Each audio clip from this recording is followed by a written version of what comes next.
Wow mga kapakner, so may luto sa pusit. Tingnan natin kung ano kalabasan nitong pusit na ito.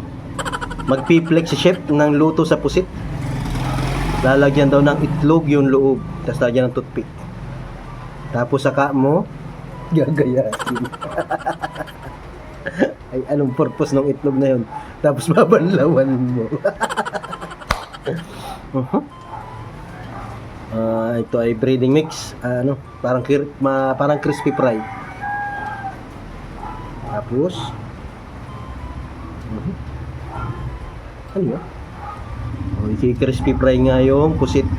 Gagawa naman siya ng calamaris. Hindi ko talaga maisip kung para sa inyo itlog kanina. Pinirito. Daming mantika. Yan, dapat. Lutang ng dapat talaga sa mantika yan. Tapos, bawang.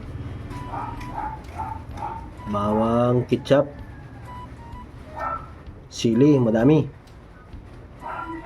Calamaris uli. Ba't inilagay mo sarap na eh?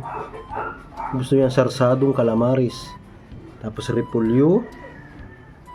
Ay, nayadya. Pwede palang yadyada ng yelo sa repolyo. Galing ah. Bagong idea yun ah. Ano yan? Tubig. Carrots yan. Gulay-gulay.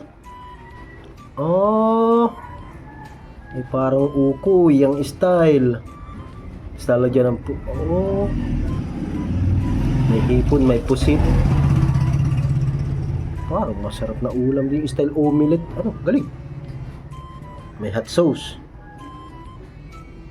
Masarap ang inaplex ngayon ng ating magluluto. Gusto ko yan. Yan. Okay yan. Okay kayo. Lami kayo.